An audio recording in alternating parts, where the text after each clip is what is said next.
Battle Through the Heavens. By Heavenly Silkworm Potato. Kabanata 821. Magulong panahon. Unti-unting nawala ang ngiti sa mukha ni Wu Hao nang marinig niya ang tanong ni Xiaoyan. Sumimangot siya, nag-isip sandali bago sinabing. Ang Demon Flame Valley na ito ay isa ring matandang paksayon sa loob ng Black Corner region. Ito ay umiral ng matagal na panahon. Ang lakas ng lambak ay hindi pangkaraniwan. Sa simula, wala silang masyadong salungatan sa Jianan Academy. Dahil sa Xiaogate, naging parang apoy at tubig ang aming relasyon sa loob ng 2 taon. Anong problema? Bahagyang nagulat si Xiaoyan. Ang bagay na ito ay talagang nauugnay sa Xiaogate. Ang pangunahing dahilan ay ang Xiaogate ay masyadong mabilis na umuunlad. Ito ay maaaring ituring na isang kilalang paksayon sa loob ng Black Corner region. Ang pagpapalawak ng isang paksayon ay natural na magsasangkot ng ilang hindi may iwasang isyu sa iba pang paksayon. Kaya naman, dahil sa ilang isyu, nagkaroon ng ilang salungatan ang Xiaogate at ang Demon Flame Valley. Sa pagtaas ng tindi ng mga salungatan na ito, natural na hindi maiiwasan ang isang malaking labanan. Walang magawa si Wu Hao. Sa simula, ang Demon Flame Valley na ito ay nagpahayag ng malakas na lakas nito bilang isang matandang paksayon. Ang Xiaogate ay paulit-ulit na natalo sa ilang mga laban. Sa huli, ang Jianan Academy sa wakas ay namagitan at tinulungan ang Xiaogate na talunin ang Demon Flame Valley. Sa panahon ng labanan, napatay namin ang ilang eksperto mula sa Demon Flame Valley. Dahil dito, nagkaroon ng awayan ang Demon Flame Valley at ang Jianan Academy. Ang mga taktika ng Demon Flame Valley na ito ay lubhang kasuklam-suklam. Pagkatapos magtanim ng sama ng loob sa Jianan Academy, tahimik nilang sinalakay ang mga estudyante mula sa akademya na lumabas para magsanay. Napakaraming estudyante ang namatay sa kanilang mga kamay sa loob ng 1 hanggang 2 taon. Ang mga pagkilos na ito ay lubos na ikinagalit ng Jianan Academy. Sa orihinal, bihira kaming mamagitan maliban na lang kung nasa matinding problema ang Xiaogate. Sa huli, ito ay naging isang malaking labanan sa pagitan ng Jianan Academy at ng Demon Flame Valley. Isang buhay at kamatayan na labanan ang sisabog sa sandaling magkita ang mga eksperto mula sa magkabilang panig.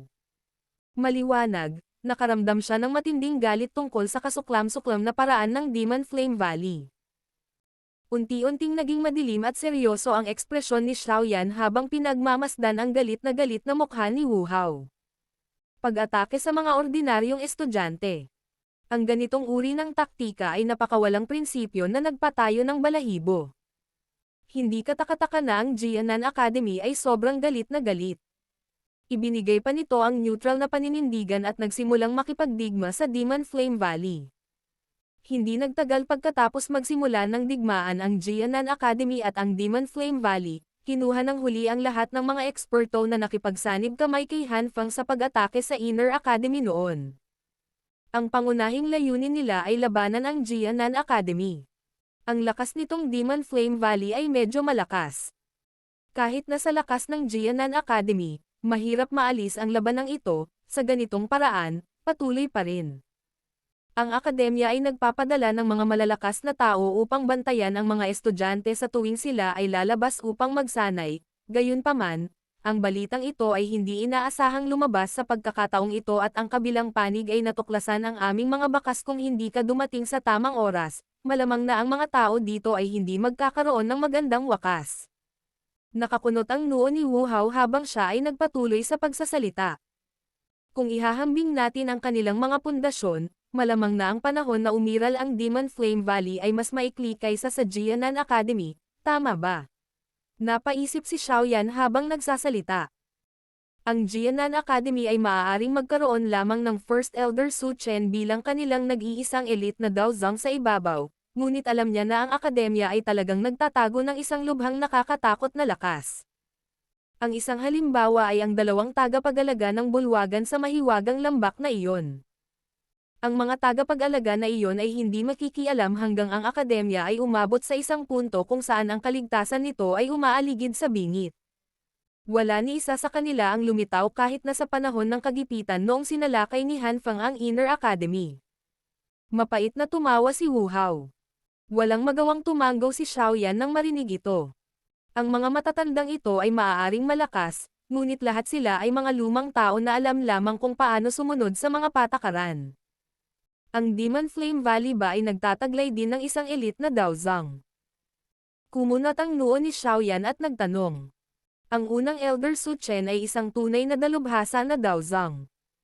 Kung kahit na ang kanyang intervention ay hindi matatapos ang Demon Flame Valley, malamang na ang kabilang partido ay mayroon ding elite na Daozang.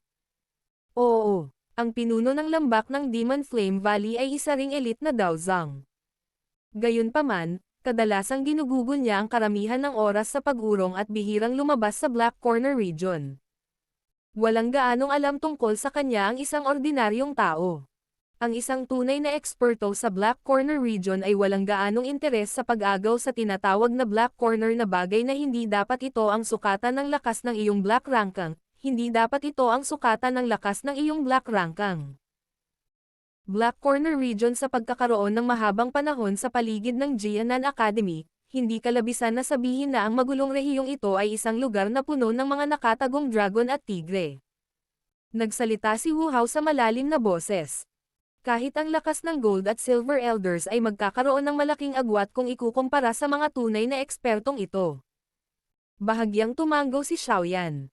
Sa hitsura ng sitwasyon ngayon, ang Black Corner region ay talagang itinatago ang mga ugat nito. Ang orihinal na siya ay talagang kasingikli ng isang daga, sa katunayan ay iniisip na ang Gold at Silver Elders ang pinakamalakas na tao sa loob ng Black Corner region.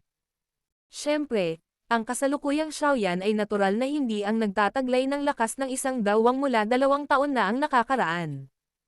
Ang kasalukuyang siya ay isang tunay na dalubhasa na Daohuang. Hindi parang walang mga elite na Daozang na natalo sa kanyang mga kamay. Naniniwala siya na sakaling makipagpalitan siya ng suntok kay Han Feng mula noon gamit ang kanyang kasalukuyang lakas, tiyak na hindi niya kakailanganing gamitin ang lakas ni Yao Lao tulad ng ginawa niya noon para talunin ang huli. Mukhang ang Black Corner region na ito ay dumaan sa magulong panahon sa loob ng 2 taong pagliban ko. Mahinang bamantong hininga si Xiaoyan matapos marinig na inilarawan ni Wu Hao ang mga pagbabago sa Black Corner region sa loob ng 2 taon na ito. Ang pagbabalik mo sa pagkakataong ito. Hindi lang para bisitahin kami, di ba? Si Xiao Yu sa gilid ay napatingin sa Little Fairy Doctor sa tabi ni Xiaoyan habang nagtatanong ito. Pinunasan ni Xiaoyan ang kanyang ilong at tumawa. Mayroon akong ilang bagay na kailangan kong hanapin si First Elder. At saka, ang Fallen Heart Flame sa loob ng Blazing Sky Chi-Refine ng tower ng Inner Academy ay malamang na naubos na, tama ba? Kung iisipin na talagang naalala mo ito. Naubos ito kalahating taon na ang nakalipas. Kung ang First Elder ay hindi pinigilan ng Demon Flame Valley, kaya hindi na siya makaalis, malamang nasusugurin na niya ang Jiama Empire para hulihin ka. Inilibot ni Xiao Yu ang kanyang mga mata kay Xiaoyan habang siya ay sumagot. Hindi sinasadyang nakaramdam ng hiya si Xiaoyan nang marinig niya ito. Dahil hahanapin mo rin si First Elder, bakit hindi ka sumama sa amin sa Jianan Academy? Tumawa si Wu Hao at iniba ang paksa. Saglit na nag-alinlangan si Xiaoyan bago umiling. Sinabi niya. Ang Black Corner region ay nagsasagawa ng isang malawakang auction. Kailangan kong pumunta at tingnan. Sa pagkakataong ito, naparito ako upang maghanap ng ilang impormasyon sa isang batch ng mga sangkap na panggamot at maaaring makakuha ako ng ilang balita doon. Ang auction sa Black Emperor City, tama ba? Narinig ko na rin ito. Sa katunayan, ito ang pinakamalaking auction sa loob ng Black Corner region sa loob ng ilang taon na ito. Nagulat si Wu Hao. Agad niyang hinaplos ang kanyang mga kilay at sinabing, kung ganoon, hindi kita pipigilan. Gayunpaman, kailangan mong mag-ingat kapag narating mo ang Black Emperor City. Ang lugar na iyon ay karaniwang nagtipon ng higit sa kalahati ng mga eksperto at paksayon sa loob ng Black Corner region. Ayon sa aking impormasyon, tila ang Demon Flame Valley ay lalahok din dito. Marahang tumanggaw si Xiaoyan. Tumawa siya. Relax, kung makikilala ko talaga ang Demon Flame Valley na iyon, magkakaroon ako ng pagkakataon na makita kung gaano talaga kalakas ang paksayon na ito, na maaaring makipaglaban sa Jianan Academy. Tayo na, paprotektahan ko kayong lahat sa isang tiyak na distansya. Kapag natapos na ang auction sa Black Emperor City, pupunta ako sa akademya. Nakangiti si Xiaoyan habang kinakausap niya sina Wu Hao at Xiaoyu. Sige. Hanggat makarating tayo sa isang lungsod, makakausap natin ang Jianan Academy. Ligtas tayo sa oras na iyon. Walang tumanggi sa mungkahi ni Xiaoyan. Kahit na ang mga tao mula sa Demon Flame Valley na humabol sa kanila ay napatay na lahat, si Wu Hao ay malubhang nasugatan. Natural na mas ligtas sila kapag may taong kasing lakas ni Xiaoyan na nagpoprotekta sa kanila. Hindi nagpatuloy si Wu Hao sa pag-antala pagkatapos nilang matapos ang kanilang talakayan. Siya ay sumigaw at inutusan ang lahat na mabilis na magsimulang kumilos. Pagkatapos nito, mabilis silang umalis sa maliit na lambak na ito kung saan sila nagtagal sa linya sa pagitan ng buhay at kamatayan. Sa isang pitik ng daliri ni Xiaoyan, ang bangkay ni Exizin ay naging abo sa lupa. Sa ganitong paraan, ang ika-4 na elder mula sa Demon Flame Valley ay tahimik na naglaho na parang usok. Humigit kumulang 2 oras silang naglalakbay pagkatapos nilang umalis sa lambak bago lumitaw ang isang lungsod sa gitna ng ilang matataas na bundok. Tiniyak ni Xiaoyan na maayos na ang grupo ni Wu Hao bago sila muling naghiwalay. Nagpatuloy siya sa pagmamadali sa Black Emperor City. Malapit na ang oras kung kailan magsisimula ang auction. Kaya naman, napabilis lang ni Xiaoyan ang kanyang lakad.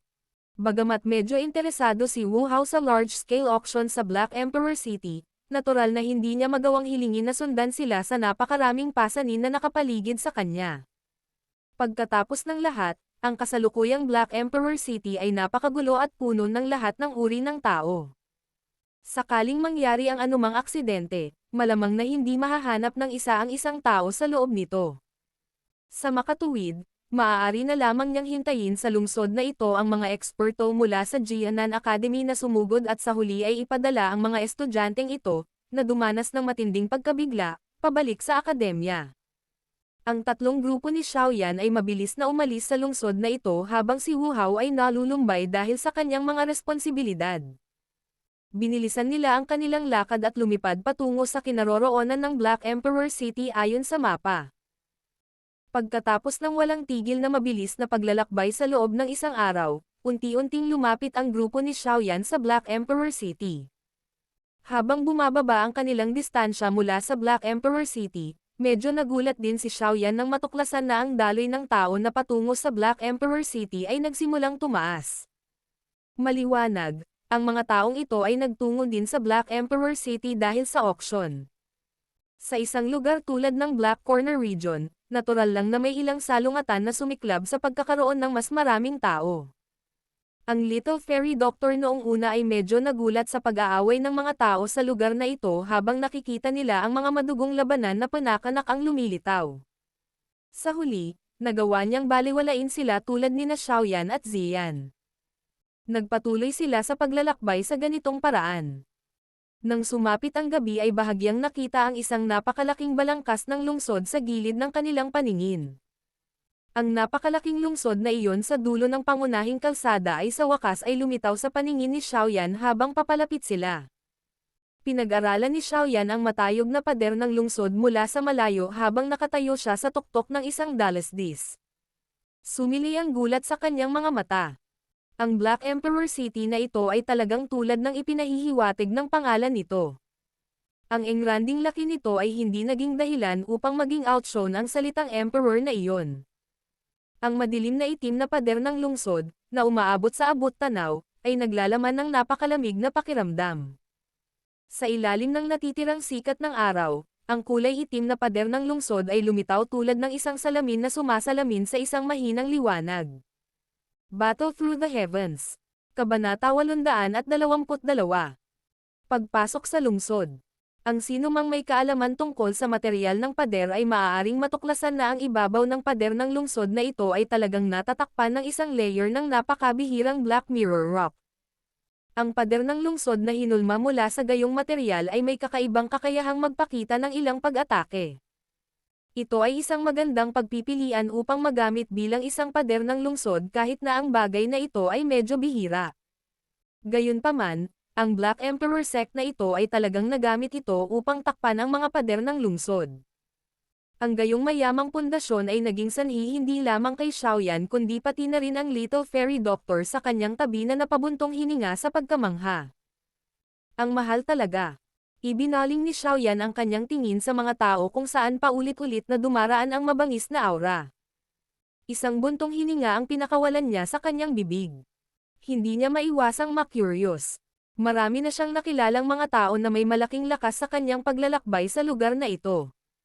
Bukod dito, sa hitsura ng kanilang ruta, halatang patungo sila sa Black Emperor City.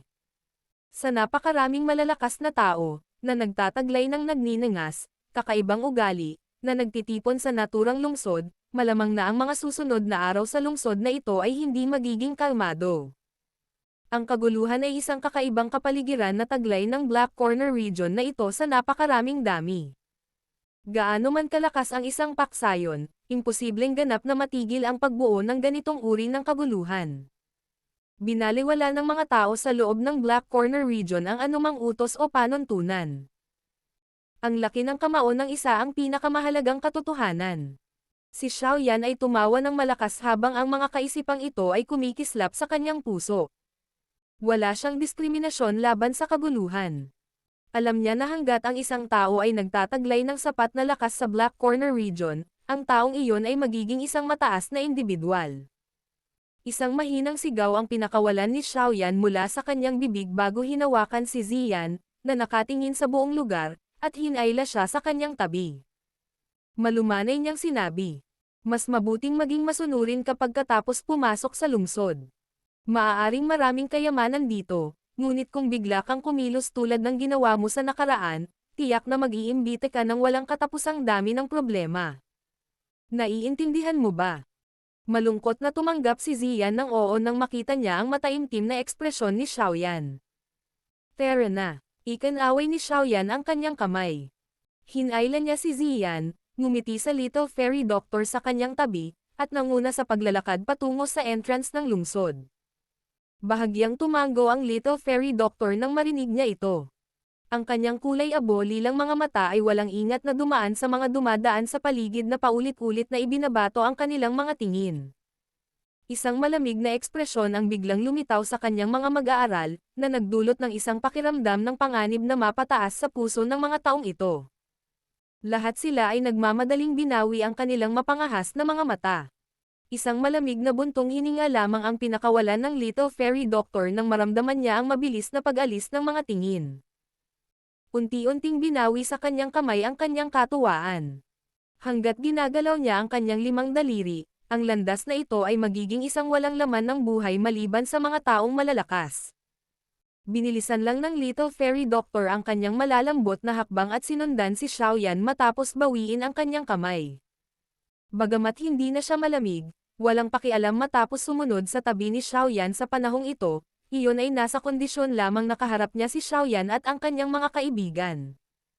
Kung ito ay isang ordinaryong dumadaan, ang Little Fairy Doctor ay magkakaroon ng ganap na pagwawalang bahala sa kanilang buhay. Mabuti na lang nakunin niya ang mga ito.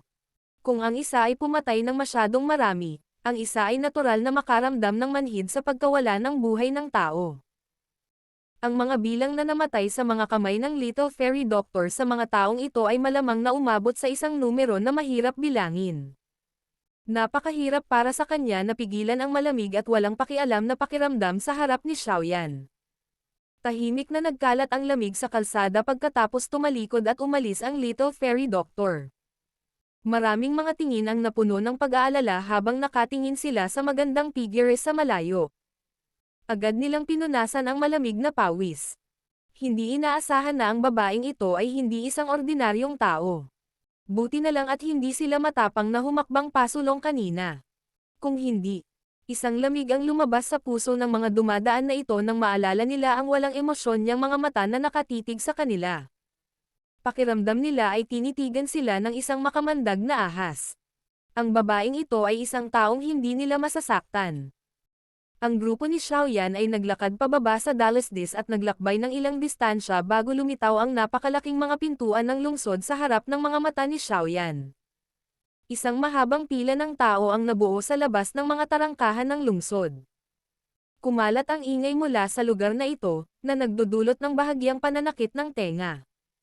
Nagsalubong ang mga kilay ng Little Fairy Doctor habang nakatingin sa maraming lalaking nagkukumpulan. Sila ay may hubad na pangitaas na katawan na nagsiwalat ng kanilang mga peklat sa kabuuan. Ang pagkakaroon ng isang bahagyang pagkahumaling sa kalinisan, hindi niya gusto ang ganoong sitwasyon. Pinaikit ni Xiaoyan ang kanyang mga mata at nagwalas sa pasukan ng lungsod na halos parang alam niya ang pag-aalala ng Little Fairy Doctor.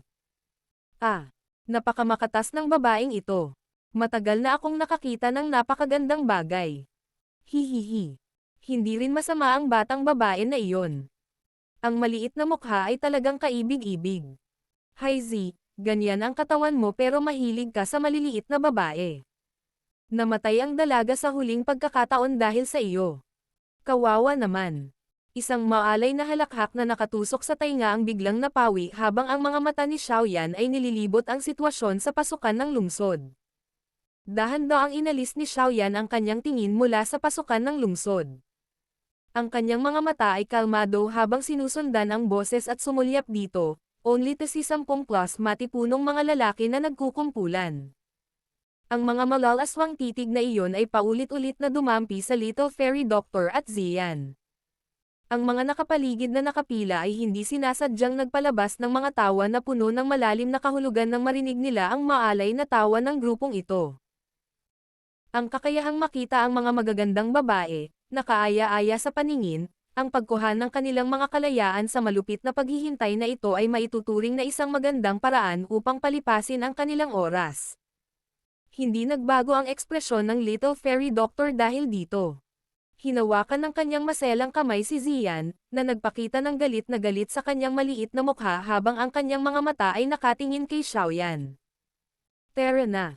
Ang sulok ng bibig ni Xiaoyan ay tumaas sa isang kakaibang ngiti. Gayunpaman, hindi siya pumunta at lumaban sa matipunong mga lalaking ito gaya ng inaasahan ng lahat. Sa halip, ibinaling niya ang kanyang ulo at ngumiti sa Little Fairy Doctor bago hinayla si Zian para maglakad papunta sa entrance ng lungsod. Bo! Ang pagkilos na ito ni Xiaoyan ay agad na pumukaw ng ilang mapangasar na pagbuga mula sa paligid. Ang Black Corner region ay tumangala sa malakas. Ang isang tao na umarte na parang walang nangyari pagkatapos ng pagpapahiya sa kanyang mga babae ay isang bagay na itinuturing ng iba na lubhang kaiya-hiya. Hahaha. Ang mahigit 10 malalaking lalaki ay unang nagulat nang makita nila ang mga kilos ni Xiaoyan. Nagsimula silang tumawa ng malakas.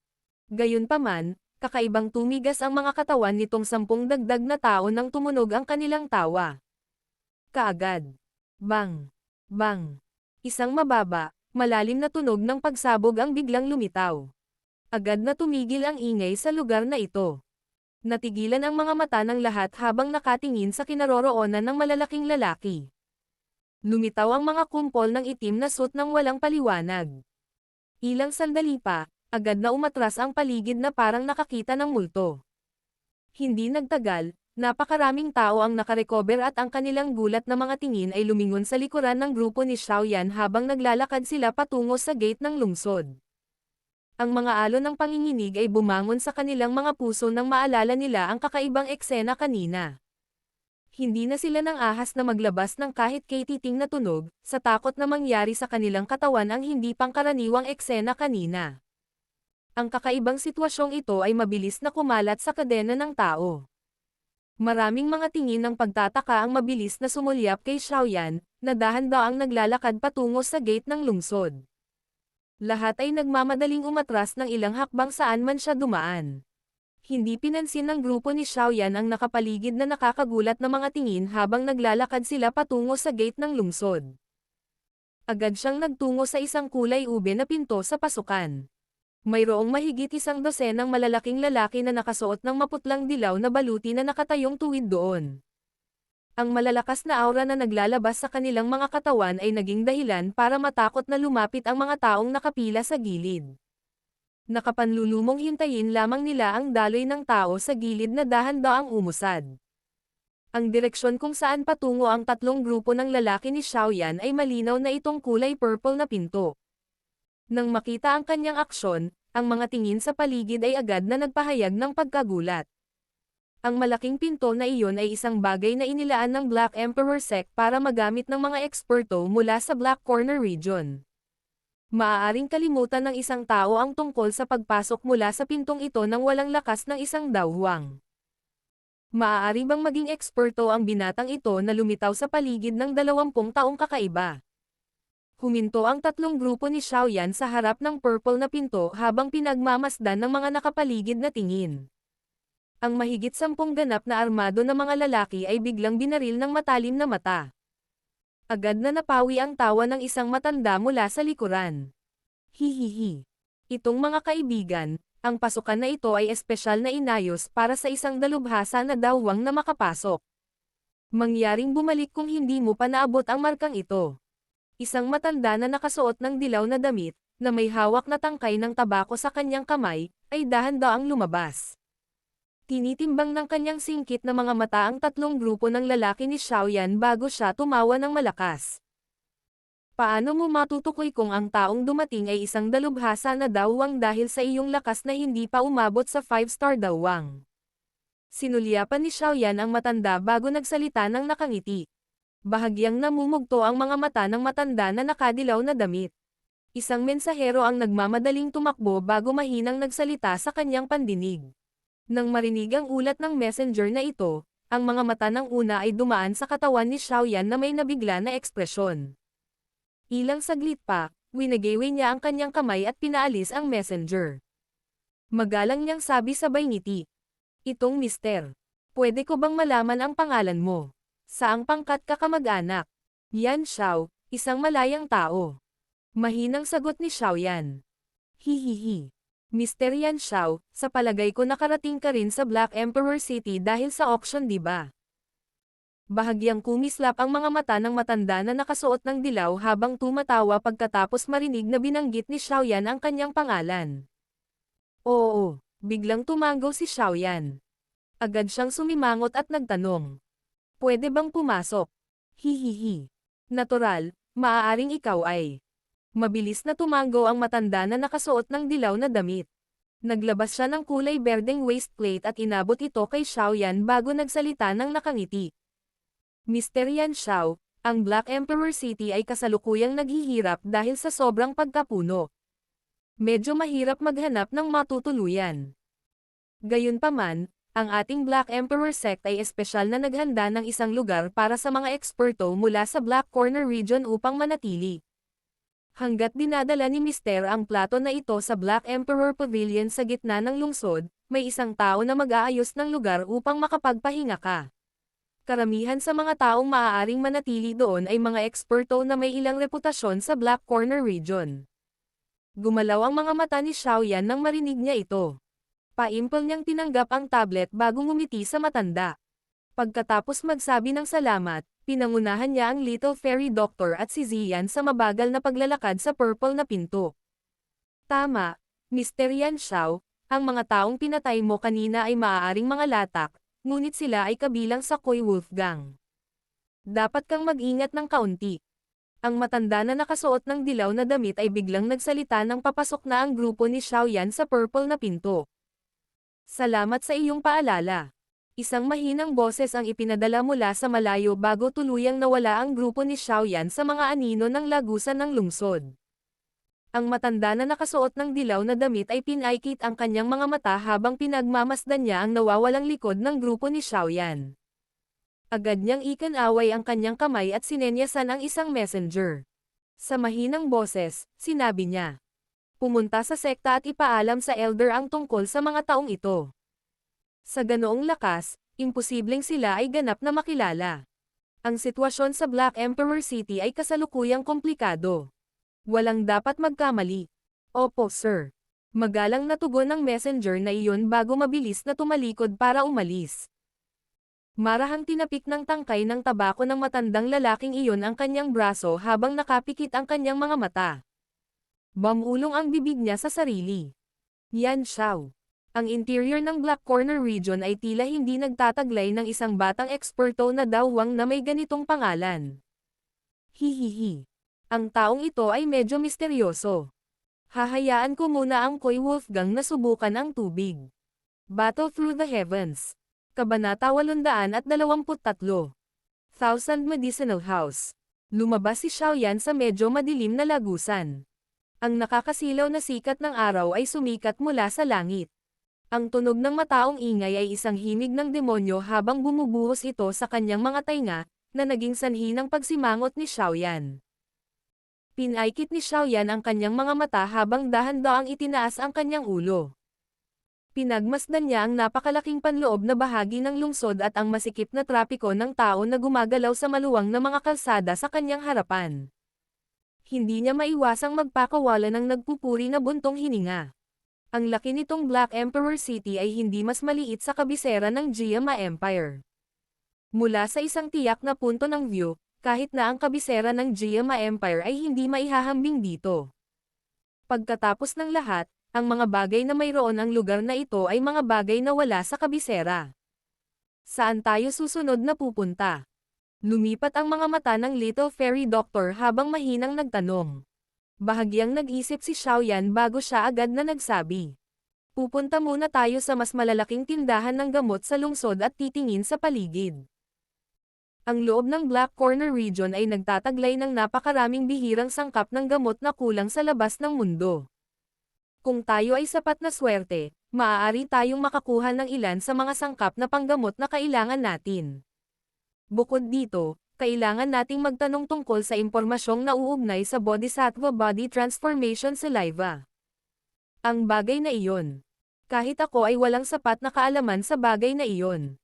Sa makatuwid, maaari lamang kaming pumunta at magtanong. Oo. Bahagyang tumango ang Little Fairy Doctor at hindi nagpahayag ng pagtutol. Tama, maaari ka na lang umatake sa susunod na makatagpo tayo ng ganoong klase ng tao. Ang ganitong sitwasyon ay napakapangkaraniwan sa Black Corner Region. Walang sisisi sa iyo. Dahan-daang naglakad si Xiaoyan patungo sa isang maluwang na kalye gaya ng random na ipinaliwanag. Bahagyang nagulat ang Little Fairy Doctor. Isang masiglang ngiti ang agad na sumilay sa mukha ng Little Fairy Doctor. Tumango siya, hinayla ang kamay ni Ziyan at agad siyang sinundan. Dahan-daang naglakad silang tatlo sa loob ng napakalaking Black Emperor City na ito. Pagkatapos ng personal na hitsura na ito, sa wakas ay malinaw nilang naunawaan kung gaano karaming tao ang pumunta sa Black Emperor City para sa malakihang auction na ito. Ang mga sumpa at hiyawan ay paulit-ulit na ipinadala sa kanilang mga tainga mula sa kalye. Maraming malalaking tindahan ang nakatayo ng maayos sa magkabilang gilid ng kalye. Walang pagbubukod, ang mga tindahang ito ay napuno ng mga taong dumarating at umaalis. Ang mahusay na auction na ito ay nagdala sa Black Emperor City ng napakalaking dami ng trapiko at kita ng tao. Ang tatlong grupo ni Xiaoyan ay dahan-daang naglakad sa kalye. Ang kanilang mga tingin ay paulit-ulit na dumaan sa mga tindahan sa magkabilang gilid ng kalye. Marami na silang nakitang mga tindahan ng gamot sa daan at pinasok ang mga ito upang tumingin at magtanong. Gayunpaman, ang mga sukat ng mga tindahang panggamot na ito ay hindi masyadong malaki. Sa makatuwid, wala silang nakitang mga sangkap na panggamot na kailangan ni Xiaoyan. Bagamat walang napala si Xiaoyan, hindi siya naging balisa. Ang mga sangkap na panggamot na kailangan niya ay pawang napakabihirang mga bagay. Kahit na ang Black Corner Region na ito ay may mayamang koleksyon, natural na imposible para sa kanya na matipon ang lahat ng ito sa loob ng maikling panahon. Dumaan ang grupo ni Xiaoyan sa dalawang kalye sa daan bago tuluyang huminto ang kanilang mga yapak sa harap ng isang napakalaking penthouse-like medicinal shop. Ang tindahan ng gamot ay tinawag na Thousand Medicinal House. Ang laki nito ay napakalaki at maaaring ituring na pinakamalaking tindahan na nakita ng grupo ni Xiaoyan mula nang pumasok sila sa lungsod. Bukod dito, ang tindahang ito ay mukhang may napakagandang reputasyon sa loob ng Black Emperor City.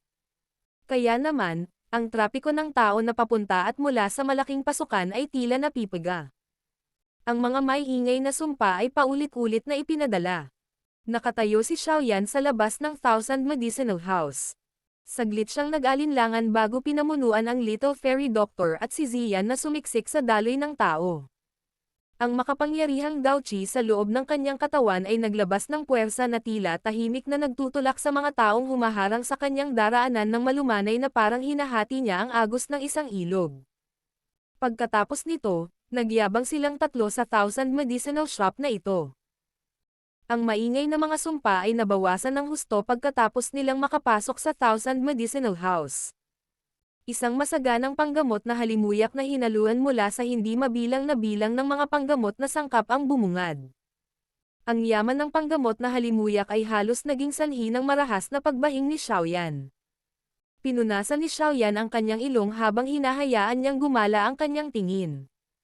Nakikita niya na ang walang katulad na malaking bulwagan na ito ay puno ng maraming transparent na counter. Ang iba't ibang sangkap ng gamot ay maayos na inilagay sa loob ng mga counter na iyon.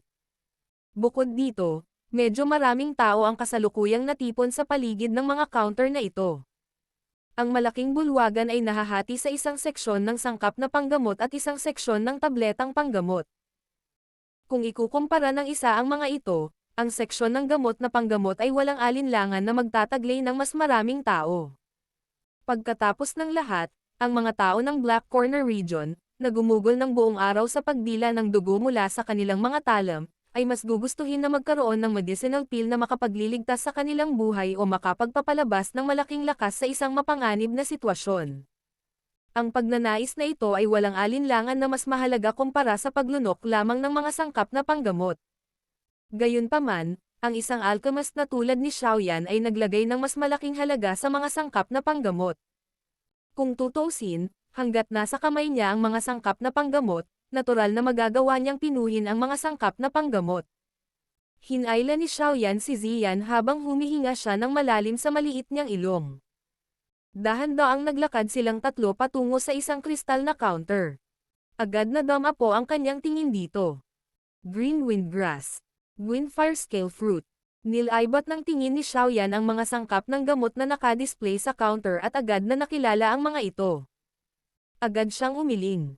Maaaring hindi mga ordinaryong bagay ang mga bagay dito ngunit malayo ito sa tier ng mga sangkap na panggamot na kailangan niya. Talagang may dahilan kung bakit ang Black Corner Region ay nakakaakit ng napakaraming tao mula sa labas. Kung ito ay nasa labas, ang mga sangkap na panggamot na ito lamang ang tiyak na ituturing na isang mahusay na kayamanan ng tindahan. Paano sila basta-basta maipapakita at maibenta sa isang katulad na lugar? Mahinang bumantong hininga ang Little Fairy Doctor. Dahil isang poison master, natural na pamilyar siya sa mga sangkap na ito sa gamot. Ngumiti si Xiaoyan at tumango. Magsasalita na sana siya nang may tumawa mula sa kabilang side ng counter. Mga bisita, maaari ko bang malaman kung anong uri ng mga sangkap na panggamot ang kailangan mo? Ang aming Thousand Medicinal House ay isang malaking tindahan ng gamot na nireranggo sa tuktok sa loob ng Black Corner Region. Sa tingin ko ang lugar na ito ay dapat magkaroon ng mga bagay na gusto mong bilhin. Itinaas ni Xiaoyan ang kanyang ulo at sinulyapan ang isang matandang lalaki na lumitaw sa likod ng counter. Sa hitsura ng kasuotan ng kabilang partido, kitang-kita na dapat ay taga-medicinal shop siya. Walang sinabing kalokohan si Xiaoyan. May inilabas siyang puting papel mula sa kanyang storage ring. Nakasulat dito ang ilang mahahalagang sangkap na panggamot para pinuhin ang Heaven Soul Blood Bone Pill. Tinanggap ng matanda ang puting papel gamit ang dalawang kamay. Sa umpisa, bigla na lang napadpad ang kanyang tingin dito ngunit agad siyang natigilan. Muling tinitimbang ng kanyang mga mata si Xiaoyan. Isang kislap ang lumitaw sa kanyang mga mata habang nagtatanong. Alchemist ba si Mr.? Bakit? Huwag mong sabihin sa akin na ang isang alchemist ay hindi maaaring pumunta at bumili ng mga gamot na sangkap sa tindahan ng gamot na ito. Sagot ni Xiaoyan na may mahinang boses. Hihihi. Mister, mangyaring huwag magalit. Ang dating ako ay isang tier 2 alchemist. Kaya lang, parang pamilyar ako sa paraan ng pagkakaayos ng mga sangkap na ito sa gamot. Tumawa ang matanda. Biglang naintindihan ni Xiaoyan matapos marinig ito. Ang mga nakapagpapagaling na epekto at katangian ng mga sangkap na panggamot ay magkakaiba. Ang isang tagalabas ay mahihirapang ibahin ang mga ito. Gayunpaman, sa kasalukuyang husay ng alchemist ni Xiaoyan, natural niyang inilagay ang mga sangkap na panggamot na may katulad na epektong panggamot tulad ng pangalawang kalikasan noong isinulat niya ang listahan ng mga sangkap na ito. Ito ay hindi inaasahan na ang matandang ito ay talagang maingat na natuklasan ito. Maaari akong ituring na isa. Mayroon ka bang mga sangkap na panggamot na ito? Hihihi. May kabuuang 8 sangkap na panggamot dito. Ang aming 1,000 medicinal house ay mayroon ng unang 5. Gayunpaman, medyo mahal ang mga ito. Malamang na mangangailangan sila ng kabuuang 2 milyong gintong barya o higit pa. Gayunpaman, ang huling 3, 1,000 spiritual ginseng, demon spiritual valley grass, at jade bone fruit, ay napakahirap mahanap. Tumawa ang matanda. Bahagyang nakahinga ng maluwag si Xiaoyan nang marinig niya ito, ngunit medyo nadismaya rin siya. Maaaring bihira ang unang 5 sangkap na panggamot, ngunit talagang hindi mahirap hanapin ang mga ito. Ang pinakamahirap ay ang huling 3. Hindi inaasahan na kahit ang lugar na ito ay wala sila. Kung ganoon, tulungan mo akong dalhin ang unang 5 sangkap na panggamot. Mag-iisip ako ng ibang paraan para hanapin ang huling 3. Umiling si Xiaoyan. Binilang niya ang mga gintong barya na nakaimbak sa loob ng crystal card sa kanyang storage ring. Matapos gamitin ang karamihan sa pera na nakuha mula sa medicinal pill auction na hawak ng Xiaogate noon, si Xiaoyan ay nagkaroon ng humigit kumulang 4 na milyong gintong barya. Sa kasalukuyan, sapat na ang pagbili ng mga sangkap na panggamot. Hihihi. Mister, kailangan mo ba talaga itong 3 sangkap na panggamot? Nakangiting tumango ang matanda habang inutusan ang isang babaeng katulong na kunin ang mga sangkap na panggamot. Pagkatapos nito, lumingon siya kay Xiaoyan at nagtanong. May solusyon ka ba? Napataas ang kilay ni Xiaoyan nang marinig niya ito. Medyo nagulat ang boses niya. Hihihi. Nasabi ko lang na ang 3 sangkap ng gamot na ito ay napakabihirang, ngunit hindi ko sinabi na ang ating 1,000 medicinal house ay wala nito. Gayunpaman, ang isang bihirang sangkap ng gamot na tulad ng isang antas ay karaniwang hindi ilalabas para ibenta. Tumawa ang matanda.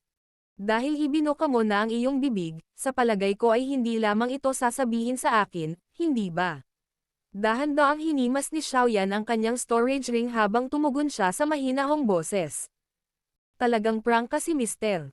Sasabihin ko sa iyo ito ng direkta. Kung gusto mong makuha itong 3 medicinal ingredients, pumunta ka sa ikalawang palapag nitong 1,000 medicinal house. Mas mahal ang halaga ng medicinal ingredients doon kaysa sa first floor. Gayunpaman, hindi ka maaaring gumamit ng gintong barya para bilhin ang mga sangkap na panggamot sa lugar na iyon. Alinsunod sa kinakailangan. Saka mo lang maaalis ang sangkap. Mahinang tumawa ang matanda. Sa madaling salita, isang alchemist lamang ang may kwalipikasyong makapasok. Oh. Medyo nagulat si Xiaoyan nang marinig ang kakaibang tuntunin. Gayunpaman, agad siyang naunawaan. Kapag ang halaga ng isang item ay tumama sa isang tiyak na antas, mahirap gumamit ng mga gintong barya upang sukatin ang halaga nito. Sa ganoong oras, dapat kumuha ng isang bagay na may katulad na halaga upang ipagpalit ito. Ano ang masasabi mo? Maaari ko bang malaman kung interesado si Mister na tumungo sa ikalawang kwento upang tingnan? Ang pambihira ng mga sangkap na panggamot sa ikalawang palapag ay malayo sa kung ano ang maihahambing dito. Sa tingin ko ang 3 sangkap ng gamot na kailangan mo ay matatagpuan sa itaas. Tumawa ang matanda. Nag-isip sandali si Xiaoyan bago tumango. Ang huling 3 sangkap na panggamot ay napakabihirang. Kung pupunta siya at hahanapin sila, hindi niya malalaman kung kailan niya sila mahahanap. Ito ay natural na pinakamahusay na kung siya ay maaaring makuha ang mga ito dito. Bukod dito, mula sa sinabi ng matandang ito, ang ikalawang palapag ay may mas bihirang mga bagay. Maaari pa nga siyang makakuha ng ilang impormasyon na may kaugnayan sa Bodhisattva body transformation saliva mula doon. Kung ganoon, mangyaring manguna. Hihihi. Ang matandang ito ay magbibigay ng paalala kay Mister. Dahil sa halaga ng mga sangkap na panggamot na kailangan mo, malamang nakakailanganin mong gumamit ng Tier 4 o kahit na Tier 5 na tabletang panggamot upang ipagpalit sa mga ito. Kung hindi mo kayang pinuhin ang isang panggamot na tableta ng antas na ito, kung gayon, Ang ngiti sa mukha ng matandang iyon sa simula ay hindi na sumang-ayon si Xiao. Gayunpaman, saglit siyang nag-alinlangan bago ipahayag ang kanyang paalala. Hindi man lang gumalaw ang talukap ng mata ni Xiaoyan nang marinig niya ito. Mahina niyang sinabi, "Akayin ako sa daan." Isang kakaibang kislap ang sumilay sa mga mata ng matanda nang makita niya ang ugali ni Xiaoyan. Isang magalang na ekspresyon ang agad na bumungad sa kanyang mukha bago siya manguna sa harapan habang mapagpakumbaba ang kanyang katawan. Tara na, tingnan natin ang pangalawang kwento para makita kung may kailangan ka. Lumingon si Xiaoyan at ngumiti sa Little Fairy Doctor at Ziyan. Pagkatapos ay itinaas niya ang kanyang mga paa at sinundan ang matanda. Si Xiaoyan ay talagang nagtataglay ng maraming kuryosidad sa hindi pangkaraniwan at pambihirang mga sangkap na panggamot na binanggit ng matanda. Pagkatapos ng lahat, ang mga sangkap na panggamot ay nagtataglay ng higit na pagkahumaling sa mga alchemist kaysa sa mga tabletang panggamot. Battle Through the Heavens. Kabanata 824. Pill Exchange Gathering. Ang ikalawang kwento ng Thousand Medicinal House ay hindi kasing rangya gaya ng inaakala ni Xiaoyan. Ang medyo sinaunang mga dekorasyon ay naging dahilan upang magkaroon ito ng magandang kapaligiran na hindi kailanman mawawala sa uso. Mula rito, makikita na ang may-ari ng Thousand Medicinal House ay isang taong may panlasa. Sa sandaling ito, ang ilang mga kristal na counter ay nakaposisyon sa bulwagan ng ikalawang palapag. Ang ilang mga jade box ay inilagay sa mga kristal na counter na ito. Malabong makita ang mahinang kinang mula sa mga jade box. Sa isang sulyap, masasabi ng isa na hindi sila ordinaryong bagay. Napakaraming tao ang nakakalat sa buong bulwagan. Sa pagtingin sa kanilang mga damit, sila ay halos mga alchemist. Tila naisip nilang makipagpalitan ng ilang bihirang sangkap na panggamot sa ikalawang kwentong ito.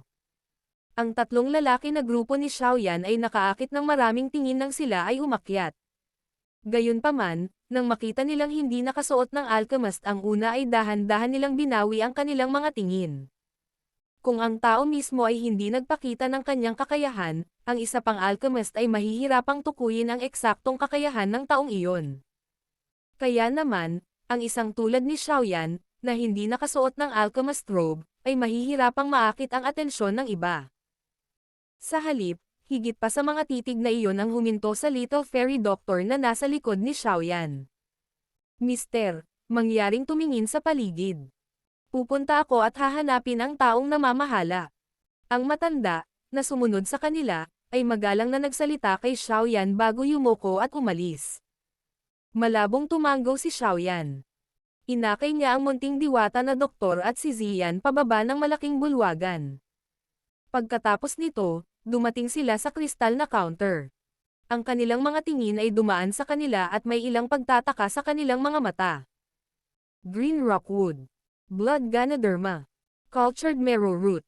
Nang makita ang mga pambihirang sangkap na panggamot na ito, na magdudulot ng inggit ng maraming alchemist kung ilalagay sa labas ng mundo, na magkakasamang ipapakita sa lugar na ito, hindi mapigilan ni Xiaoyan na magbigay ng papuri sa kabila ng kanyang karanasan.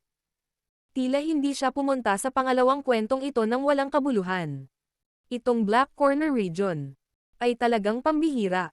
Bumakas din ang pagkamangha sa mukha ng Little Fairy Doctor sa gilid habang siya ay mahinang nagsasalita. Nakayuko ang maliit na mukha ni Ziyan sa kristal na counter. Ang malalaking mata niyang malahiyas ay nakatitig sa mga sangkap na panggamot sa loob ng hindi kumukurap. Ang kanyang pag-iimbot na tingin ay tila malalaglag ang kanyang panga. Hindi sinasadyang iminulat ni Xiaoyan ang kanyang mga mata nang makita niya ang ganitong paraan niya. Dali-dali niyang hinayla ang ayaw niyang si Ziyan. Marahas na tinapik ng kanyang daliri ang noo ng huli habang mahinang sinabi.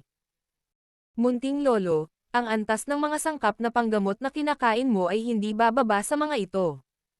Kaya't, huwag mo akong ipahiya. Karamihan sa mga sangkap na panggamot na nakita namin ay pilit mong ninakawan. Kailan ko pa ito kinain?" Kinagat ni Ziyan ang kanyang mga pilak na ngipin habang siya ay sumagot. Ang titig na nakasanayan niyang titigan si Xiaoyan ay labis na nagdamdam. Marahan na umubo si Xiaoyan. Lumunok siya at sumagot. "Ang mga sangkap na panggamot na iyon ay natural na pinakaligtas sa akin. Ang paraan ng pagkain mo sa kanila ay talagang sinasayang ang mga bagay na ito.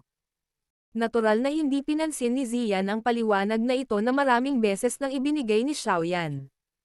Lalong nagdamdam ang titig sa malalaking mata na iyon.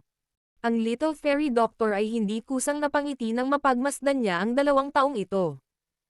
Nag-away sila dahil sa mga sangkap ng gamot. Ang kanyang mainit na gumagalaw ng ngiti ay umaakit ng maraming tingin sa loob ng malaking bulwagan.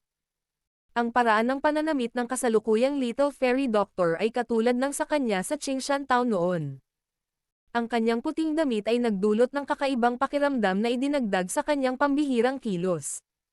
Gayunpaman, maaaring ito ay dahil ang kilos na ito ay masyadong nakalalasing sa ibang mga tao, ngunit malamang na walang sino man ang makakaisip na ang babaeng ito, na tila mainit at gumagalaw, ay agad na magiging isang Diyos ng kamatayan na naghahanap ng buhay kung siya ay magalit. Hihihi. Mister, may balak ka bang palitan ng mga sangkap na panggamot? Isang malambing na boses ng babae na may dalang kakaibang alindog ang tumunog sa likod ni Xiaoyan habang sila ni Ziyan ay nagtatalo tungkol sa pagmamay-ari ng mga sangkap na panggamot. Napalingon si Xiaoyan nang marinig niya ang boses nito at nakita niya ang isang babaeng nakasuot ng pulang kulay na balabal ng palasyo na maganda na nakatayo sa likuran niya. Ang mukha ng babae ay napakaganda at ang kanyang proporsyon na katawan ay napakaganda sa ilalim ng pambalot ng gown ng palasyo. Naglabas ito ng espesyal na nakakagalaw na pabango na partikular na tinataglay ng isang matured na babae. Ang higit na nakatawag pansin ay ang matubig na mga mata ng babaeng ito. May sinulid ng panunokso magpakailanman na nakatago sa kanila. Ang mala-picture na kilay niya ay parang crescent moons na naglalabas ng sinulid ng enchantment. Lumipat ang tingin ni Xiaoyan sa likod ng babaeng nakagown. Maliban sa matandang iyon na nagpasa ng mensahe kanina, may isang maputi ang buhok, matandang nakasuot ng sinaunang damit. Sa sandaling ito, bahagyang nakapikit ang matandang lalaki, tila siya ay nasa isang huwad na tulog. Gayunpaman, sa spiritual perception ni Xiaoyan na mas namumukod Tenji kaysa sa isang tier 6 na alchemist, masasabi niya na ang matandang ito ay isa ring alchemist. Bukod dito, malamang na ang kanyang tier ay medyo mataas. Sa pinakakaunti, hindi ito magiging mas malupit kaysa sa antas ng Famaria. Mukhang ang Black Corner region na ito ay talagang isang lugar kung saan nagtatago ang mga dragon at tigre. Ang isang medicinal house ay talagang nagtataglay ng medyo mataas na tier alchemist. Samilaw ang pagkamangha sa puso ni Xiaoyan. Sinimulan ni Xiaoyan na itaas ang kanyang pananaw sa lakas ng 1,000 medicinal house na ito.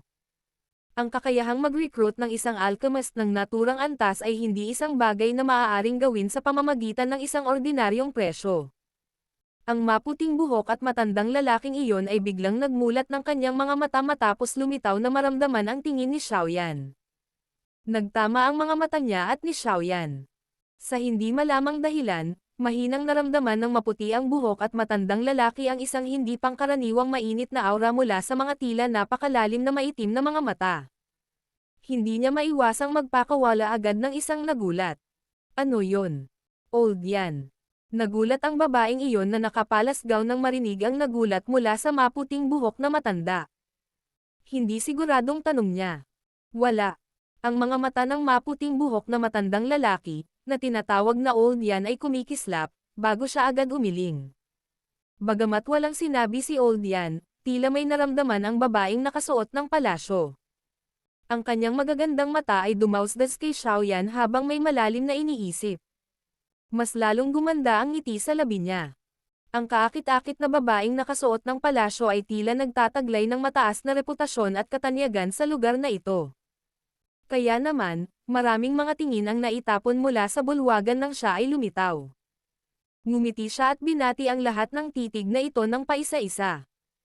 Ang kanyang kagandahang asal ay isa na hindi mahahanap ng sino mang mali. Ako ang may-ari nitong 1,000 Medicinal House. Maari akong tawagin ni Mister na owner yaw. Pwede ko bang malaman ang pangalan ni Mister? Tinakpan ng babaeng nakasuot ng palasyo ang kanyang mapang-akit na mapupulang labi at ngumiti. Ang buong boses niya ang naging dahilan ng biglang pagtibok ng puso ng isang tao sa hindi malamang dahilan. Maaari akong tawaging Yan Xiao ng owner yaw. Bahagyang ngumiti si Xiaoyan. Gayunpaman, bumangon ang pag-iingat sa kanyang puso. Ang babaeng ito ay nagtataglay ng hindi pangkaraniwang pang-akit kapag siya ay nagsasalita. Kung ang isang tao ay walang mahusay na katatagan ng pag-iisip, malamang na ang puso ng isa ay hindi alam na naiimpluwensyahan niya. Kung ito ay nangyari kapag ang isa ay tinatalakay ang isang presyo o kondisyon, malamang na siya ay kakainin ng kabilang partido hanggang sa mawala ang kanyang mga buto. Tila ang babaeng ito ay hindi lamang umasa sa kanyang natatanging hitsura upang maging may-ari ng ganoong kalaking Thousand Medicinal House bilang isang babae. Ang sorpresa na mahirap matuklasan ay sumilay sa mga mata ng babaeng ito sa kanyang mga gown sa palasyo nang makita niya ang kalmadong ugali ni Xiaoyan. Ito ay hindi inaasahan na sa kabila ng pagiging bata, ang kabilang partido ay talagang nagawang baliwalain ang kanyang kasanayan sa enchantment na nagmula sa espesyal na chi method na kanyang pinasanayan. Mukhang hindi talaga simple ang taong ito.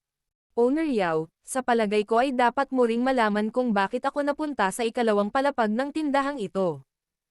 Maaari ko bang malaman kung mayroon kang 3 sangkap na panggamot na kailangan ko? Si Xiaoyan ay hindi na nagsalita ng mas magalang na mga salita nang magsimula siya sa pangunahing paksa. Hihihi.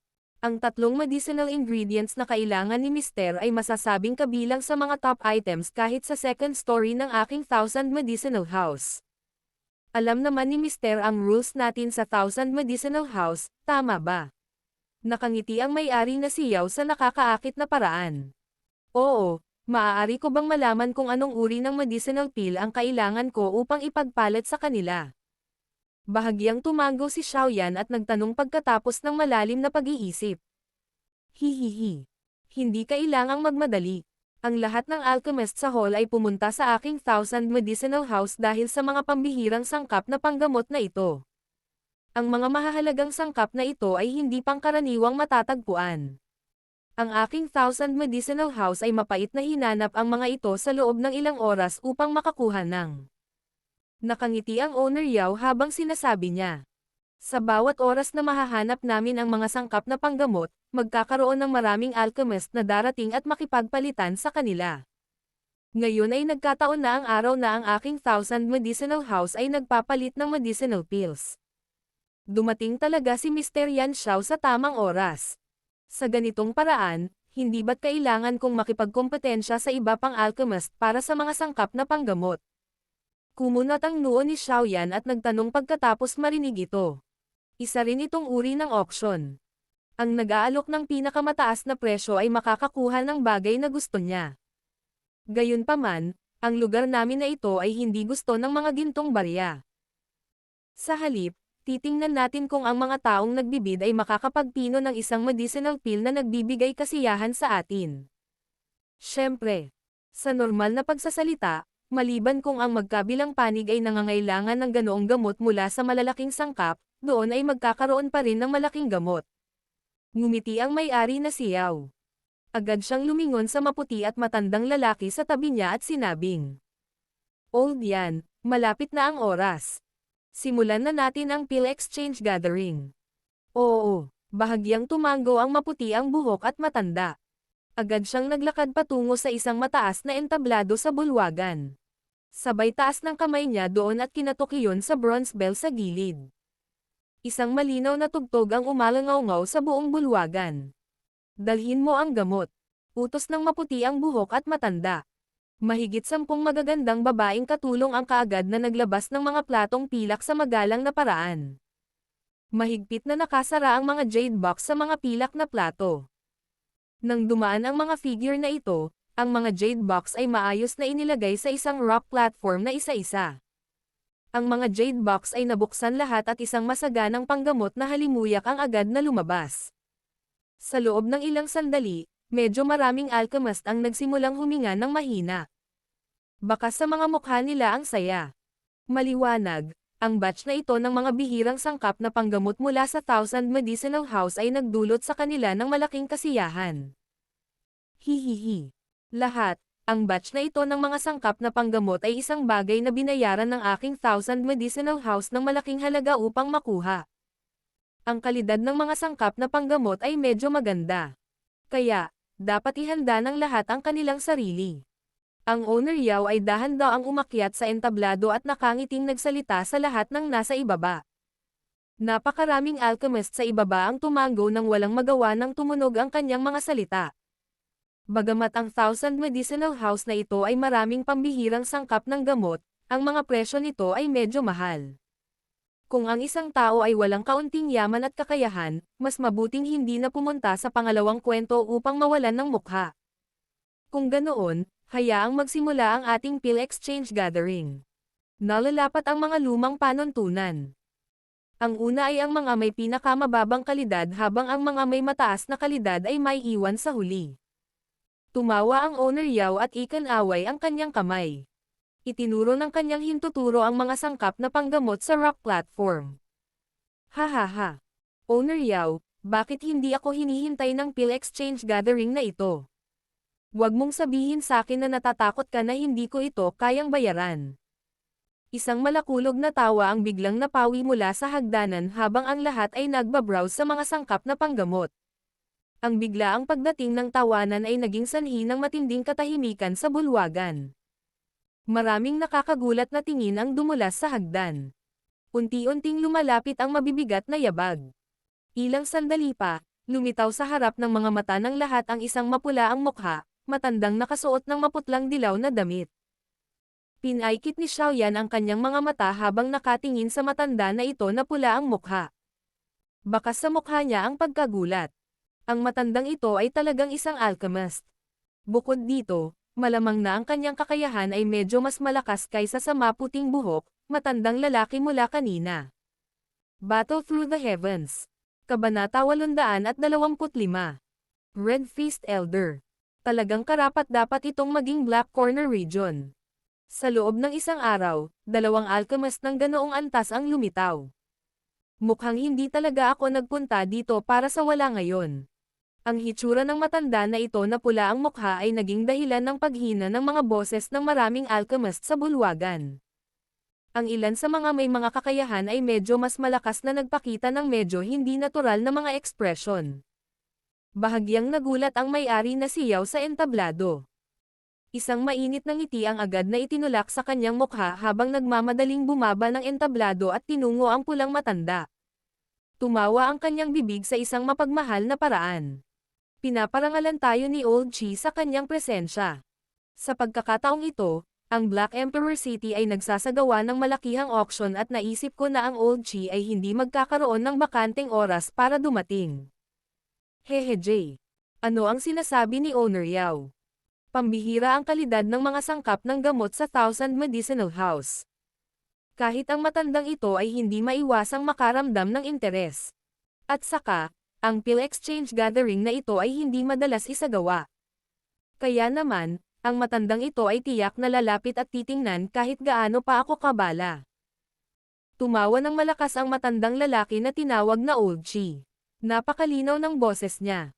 Nang tumawa siya ng malakas, napakaraming tao sa loob ng bulwagan ang nagsalubong ng kanilang mga kilay. Gayunpaman, dahil sa posisyon at background ng una sa loob ng Black Emperor City, walang nang-ahas na sabihin ang kanilang mga iniisip. Lubos na masaya ako na nakabisita si Old Chi sa tindahan na ito. Sa kabutihang palad, ang pill exchange gathering na ito ay hindi pa formal na nagsisimula. Old Chi, mangyaring umupo. Nakangiti ang may-ari na si Yao habang nagsasalita. Agad niyang inihilig ang kanyang katawan at gumawa ng magalang na pag-iimbita. Nang makita ito, diretsyong nagpakawala ng malakas na tawa ang pulang mukha na matanda at walang humpay na tinungo ang hilera sa harap ng entablado. Pagkatapos nito, umupo siya sa isang upuan sa pinakamahalagang lugar. Ang kanyang mahinang tingin ay tumingin sa paligid bago tuluyang huminto saglit kay Xiaoyan, na nasa di kalayuan. Pagkatapos nito ay agad niyang binawi ang tingin. Isang mahinang buntong hininga ang pinakawalan ng Owner Yao nang walang nakapansin matapos makitang nakaupo na ang pulang mukha na matanda. Ang kanyang puso ay tahimik na nagmura. Sa tuwing darating ang matandang ito, palagi siyang umaasa sa kanyang background sa loob ng Black Emperor City na nagiging sanhi ng pagkatakot ng ibang mga kakompetensya na magbid laban sa kanya. Ang pulang mukha ng matanda na ito ay may napakalakas na background. Siya ang nangungunang alchemist sa loob ng Black Emperor Sect. Ang sabi-sabing nakarating na siya sa 6th tier hindi pa nagtagal. Siya ay maaaring ituring na ang taong may pinakadakilang kakayahan sa pagdadalisay ng gamot sa loob ng Black Emperor City. Bukod dito, sa pamamagitan ng pag-asa sa lakas ng Black Emperor Sect, siya ay maituturing na isang mahalagang tao na ang mga salita ay napakahalaga sa lahat sa Black Emperor City. Ang isang ordinaryong tao ay natural na hindi nang ahas na magbid laban sa kanya.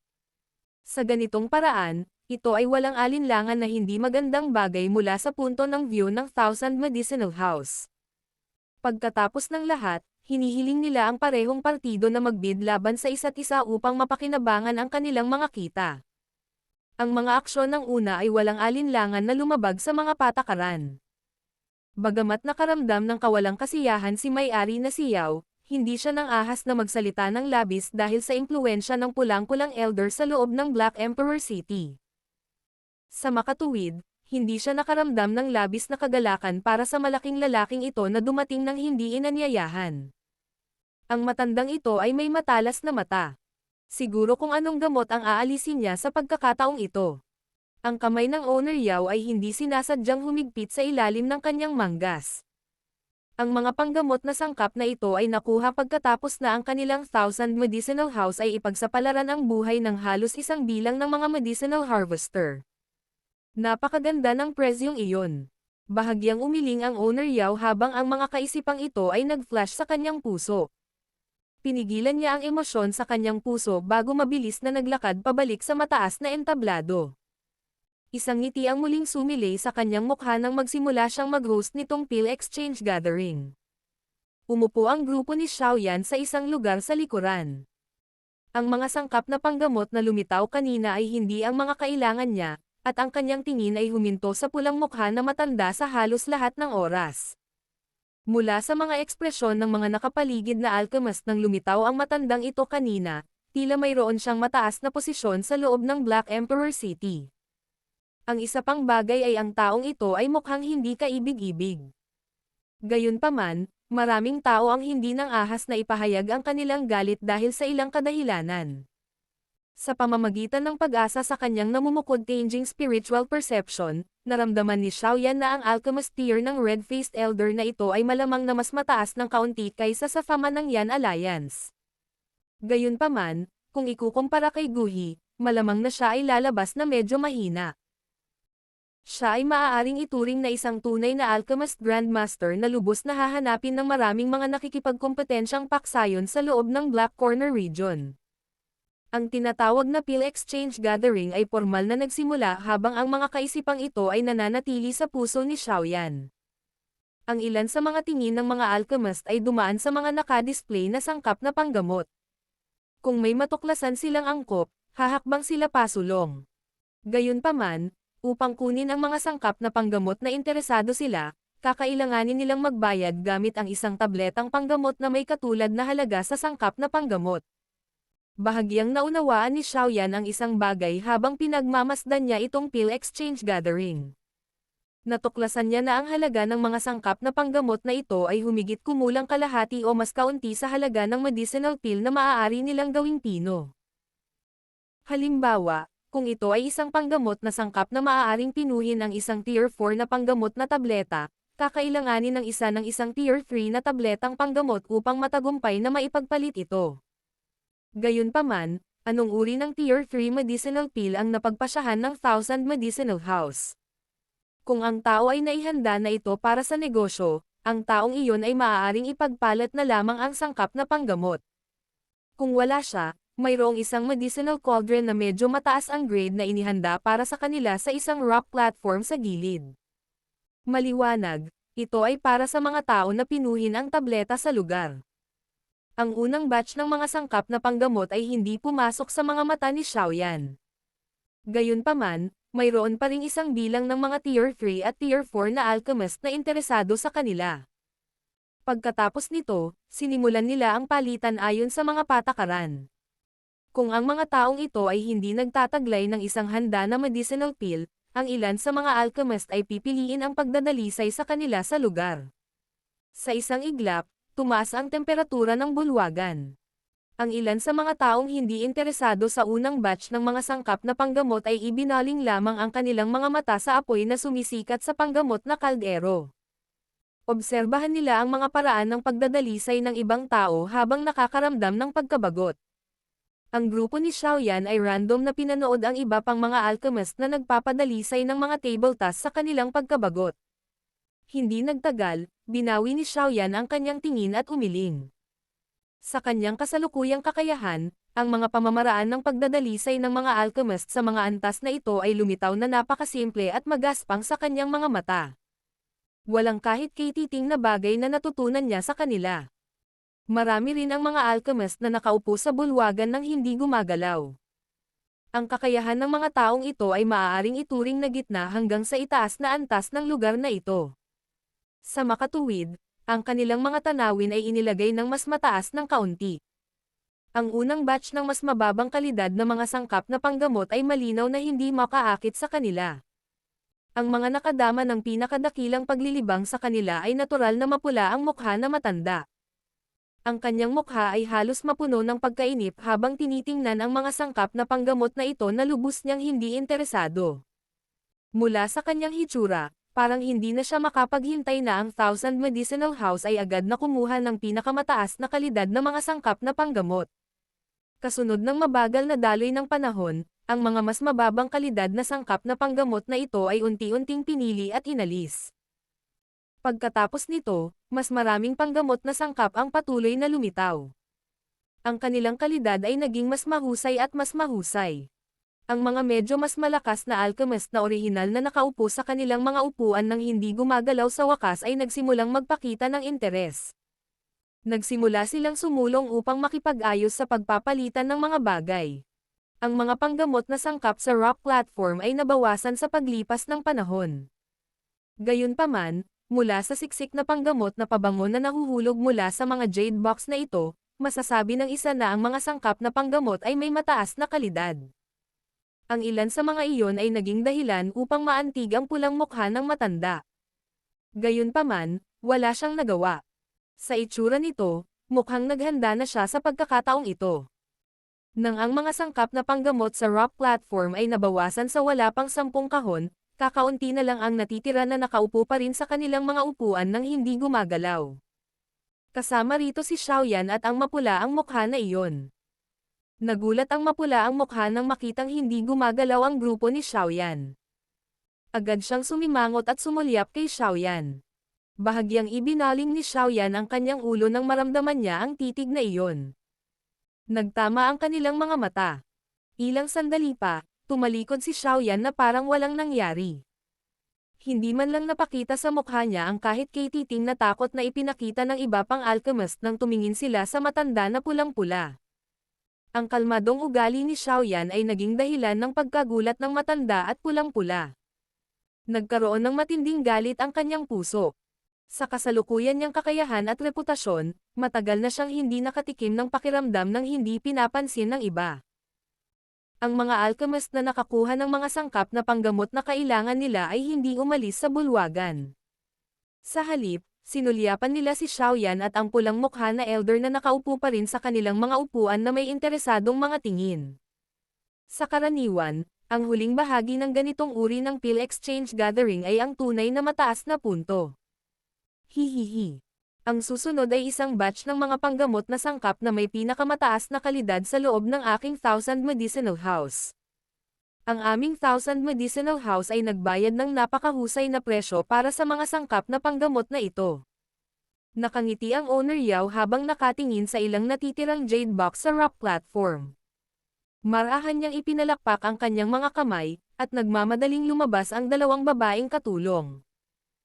Pagkatapos nito, tinanggal nila ang natitirang mga kahon ng jade at dinala ang 5 kahon ng emerald jade. Isang makakapal na halimuyak na panggamot ang biglang naanod sa malaking bulwagan nang lumitaw ang 5 jade box na ito. Napakaraming alchemist ang malumanay na huminga nang bumalatay sa kanilang mga mukha ang pagtataka.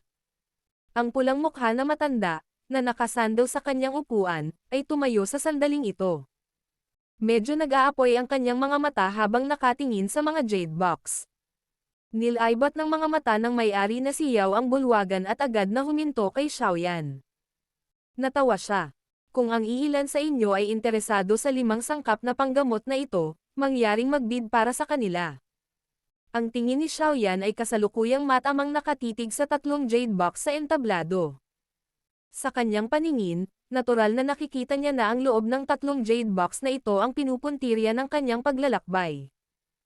Sila ang huling 3 sangkap na panggamot na kailangan para pinuhin ang Heaven Soul Blood Bone Pill. Huminga ng malalim si Xiaoyan at tumayo sa ilalim ng tingin ng lahat ng tao sa bulwagan. Sa wakas, humakbang siya papunta sa rock platform. Ang mga tingin sa bulwagan ay agad na natipon kay Xiaoyan matapos makita ang kanyang aksyon. Ang kalidad ng ilang mga sangkap na panggamot ay napakataas. Kung gusto ng isang tao na makipagpalitan sa kanila, malamang na kailangan niyang uminom ng Tier 4 o Tier 5 na gamot na tableta. Maaari bang uminom ang taong ito na tila napakabata ng isang panggamot na tableta ng gayong antas? Huminto si Xiaoyan sa harap ng rock platform sa harap ng maraming titig. Ngumiti siya sa payat at kaakit-akit na Owner Yao bago dahan-daang hinayla ang 3 jade box sa harapan niya. Sinabi niya, "Owner Yao, pakisabi sa akin kung anong uri ng medicinal pill ang kailangan kong gawin para maipagpalit ang 3 sangkap na ito sa gamot." Matamis na ngumiti ang Owner Yao nang marinig niya ito. Tumanggo siya at magsasalita na sana nang bahagyang nagbago ang mukha niya. Isang malaking kamay ang biglang iniabot kay Xiaoyan habang nagbabago ang kanyang mukha. Walang pakundangan nitong idiniin ang isa sa 3 jade box. Umalangaw-ngaw ang malakas niyang boses sa bulwagan. "Itong jade bone fruit. Gusto ko."